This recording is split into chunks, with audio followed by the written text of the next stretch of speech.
Κύριε συνάδελφε, έχετε το λόγο για 2 λεπτά στην πρωτολογία σας. Ευχαριστώ κύριε Πρόεδρε. Κύριε Υπουργέ, για λόγους κοινωνικής ευαισθησίας η πολιτεία προχώρησε στο παρελθόν στη θέσπιση μιας μικρής προσάυξησης στη σύνταξη του ΙΚΑ για συνταξιούχους των οποίων οι σύζυγοι δεν εργάζονταν. Το μέτρο αυτό, σαν μια στοιχειώδης οικονομική βοήθεια, στόχευε προφανώς στην προστασία της οικογένειας και στην κατελάχιστον αντιμετώπιση των συνεπειών της ανεργίας. Ωστόσο, στην επαρχία ήταν επί πολλά χρόνια σύνηθες πολίτες, κυρίως σε κατάσταση μακροχρόνιας ανεργίας, να εγγράφονται στον ΟΓΑ καταβάλλοντας εκεί εισφορές προκειμένου να μπορέσουν κάποια στιγμή στο μέλλον να πάρουν μια ελάχιστη σύνταξη. Αυτό παγιώθηκε ως πρακτική, παρόλο που οι εν λόγω ασφαλισμένοι δεν εργάζονταν πραγματικά. Ήταν δε τέτοιο το κοινωνικό εύρος αυτής της κατάστασης, ώστε κανείς από τους ασφαλισμένους δεν αντιλαμβανόταν ότι η ασφάλιση στον ΟΓΑ σημαίνει άσκηση επαγγέλματος. Έτσι λοιπόν προέκυψε πολλοί ασφαλισμένοι του ΙΚΑ να εισπράττουν τη σύνταξή τους ακόμη και για δεκαετίες, στη σύνταξή τους ακόμη και για δεκαετίες, την προσάυξη συζύγου, ενώ εκείνοι ήταν ασφαλισμένοι στον ΟΓΑ και άρα δεν τη δικαιούνταν. Σε πολλές μάλιστα περιπτώσεις οι πολίτες οι ίδιοι προσέρχοντας στο ΙΚΑ για να δηλώσουν ότι συνταξιδοτούνται από τον ΟΓΑ ή ότι καταθέτουν εκεί τις εισφορές τους, και ενώ οι υπηρεσίες λάβαναν γνώση, δεν προχωρούσαν στη διακοπή καταβολής της προσάυξης. Παρότι το ΙΚΑ φαίνεται να γνώριζε πολλά χρόνια την κατάσταση, δεν έκανε το παραμικρό για την εξορθολογήσει. Και τελικά εδώ και ένα χρόνο αποφάσισε να παρακρατά όλα τα χρέη που συσσωρεύτηκαν τα προηγούμενα χρόνια εξαιτίας της αχρεωστήτως καταβληθήσας προσάυξης. Και μάλιστα έντοκα. Προχωρά δε σε μηνιαία παρακράτηση που σε πολλές φορές αγγίζει το 20% της μηνιαίας σύνταξης. Και αυτό σε μια από τις πιο δυσβάσταχτες οικονομικά περιόδους στη σύγχρονη ιστορία του τόπου μας. Φυσικά η ερώτηση, κύριε Υπουργέ, δεν έχει ως στόχο να δικαιώσει μια κατάσταση παθογένειας, γιατί η πολιτεία είναι αλήθεια ότι θα πρέπει να μεριμνά για τη διασφάλιση και προστασία των πολιτών της με θετικό τρόπο και όχι κάνοντας τα στραβά μάτια σε παράτυπες πρακτικές. Ο σκοπός δεν είναι λοιπόν να καταλήξουμε με παράτυπο τρόπο στην ελάφρυνση των ανθρώπων αυτών, αλλά να δούμε με ποιο νόμιμο τρόπο η συντεταγμένη πολιτεία, με βάση τις αρχές και το δίκαιό της, μπορεί να εκφράσει την αλληλεγγύη της έναντι των πολιτών, οι οποίοι χωρίς κανένα δόλο και χωρίς αστικό φταίξιμο φέρνονται να χρωστούν σήμερα υπέρογκα ποσά στο κράτος. Ποσά βέβαια τα οποία δεν μπορούν να πληρώσουν.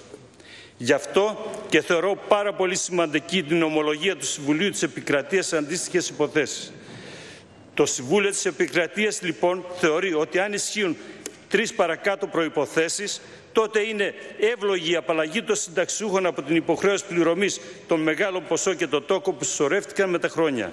Και οι προϋποθέσεις αυτές είναι: αν ο καταλογισμός γίνεται μετά από μεγάλο χρονικό διάστημα, αν δεν υπήρξε δόλους εκ μέρους των συνταξιούχων, αλλά λάβαναν καλόπιστα αυτά τα ποσά, και τέλος, αν δημιουργούνται εξαιτίας του καταλογισμού δυσβάστακτες συνέπειες για τους συνταξιούχους.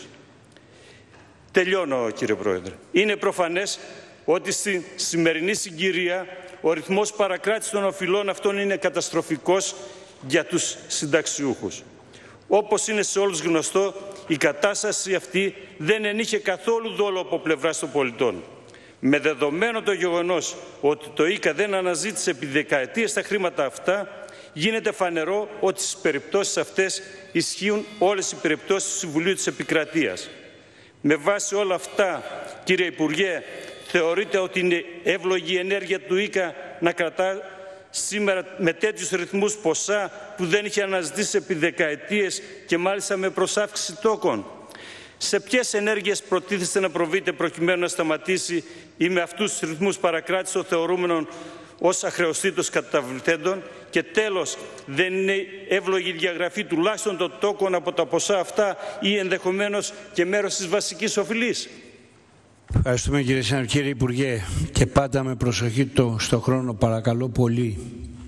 Φορά θα είμαι πολύ σύντομος, λέγοντας ότι τα είπε όλα, ο ερωτών βουλευτής επεσήμανε ένα υπαρκτό μεγάλο κοινωνικό και οικονομικό πρόβλημα που έχει δημιουργηθεί σε μια κατηγορία συνταξιούχων χωρίς να έχουν ευθύνη.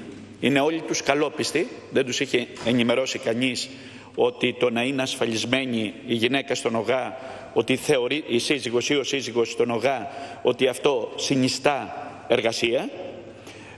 Και έχουμε, από τη στιγμή που κατατέθηκε η συγκεκριμένη ερώτηση, μας επισημάνθηκε το θέμα, είχαμε και συγκεκριμένα παράπονα από τους ενδιαφερόμενους. Έχουμε δώσει εντολή στις αρμόδιες υπηρεσίες μας και στο νομικό τμήμα του Υπουργείου μας να βρει λύση συμβατή και με την απόφαση του Συμβουλίου Επικρατείας αλλά και με νομολογία που υπήρξε αυτό το διάστημα. Το ΙΚΑ δεν έκανε κάτι αυθαίρετα. Δυστυχώς, από ό,τι γνωρίζετε, την προηγούμενη πενταετία άλλαξε η νομοθεσία και ενώ ήταν δεκαετής η παραγραφή για οφειλές ασφαλισμένων στο ασφαλιστικό του ταμείο, έγινε 20ετής. Την ίδια στιγμή που για μεγάλες επιχειρήσεις, από ό,τι διαπίστωσα στην έρευνα που έκανα μετά την ερώτησή σας, παρέμεινε δεκαετής. Άρα, με αφορμή την ερώτησή σας, θα ξαναδούμε όλο αυτό το πακέτο, καταρχήν της παραγραφής, γιατί η μεγάλη παραγραφή οδηγεί και σε επιπλέον επιβάρυνσή τους, και θα αναζητήσουμε την καλύτερη δυνατή λύση για να ελαφρύνουμε την κατάσταση αυτών των ασφαλισμένων που, όπως είπα, σε κάθε περίπτωση ήταν καλόπιστοι και δεν είχαν κανένα δόλο. Ευχαριστώ, κύριε Πρόεδρε. Ευχαριστούμε, κύριε Υπουργέ, και για το χρόνο στη συνέπεια. Κύριε συνάδελφε, έχετε το λόγο για 3 λεπτά. Και λιγότερο, κύριε Πρόεδρε. Νομίζω ότι αυτά που είχα κυρίως να πω τα είπα στην πρωτομιλία μου. Εκείνο που θα ήθελα να πω είναι όσο το δυνατόν νωρίτερο να βρεθεί κάποια ρύθμιση, γιατί πραγματικά αυτοί οι άνθρωποι υποφέρουν, τους κατακρατείται 20% των συντάξεων και είναι δύσκολο πραγματικά να τα βγάλουν πέρα. Εκείνο που θα επιθυμούσαν είναι να βρεθεί σύντομα μία λύση στο πρόβλημα. Ευχαριστώ.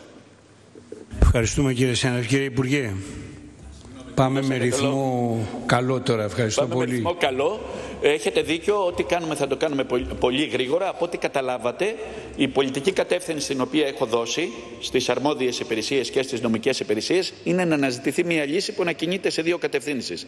Με το χρόνο παραγραφής να μειωθεί και δεύτερο όσο αφορά τους τόκους, το έντοκο, διότι σε περίπτωση που είσαι καλόπιστος, το να πληρώνεις και τόκο επιπλέον για αυτά που οφείλεις χωρίς να έχεις ενημερωθεί ότι υπάρχει αυτό το πρόβλημα, νομίζω και με το ζήτημα του τόκου πρέπει να δοθεί κάποια λύση. Άρα οι κατευθύνσεις τις οποίες έχω δώσει είναι αυτές. Παραγραφή, θέμα τόκων, των αχρεωστήτως καταβληθέντων χωρίς υπαιτιότητα των ασφαλισμένων, και πιστεύω, αν με το καλό έρθει και το νομοσχέδιο που σας είπα για τα ΚΕΠΑ και τα ασφαλιστικά, άρση αρκετών ασφαλιστικών αδικιών στη Βουλή το επόμενο 15ήμερο, στις Επιτροπές και στην Ολομέλεια της Βουλής, είμαστε ανοιχτοί τότε, μέχρι τότε πιστεύω να έχουμε μπορέσει να πούμε κάτι πιο συγκεκριμένο. Ευχαριστώ πολύ, κύριε Πρόεδρε.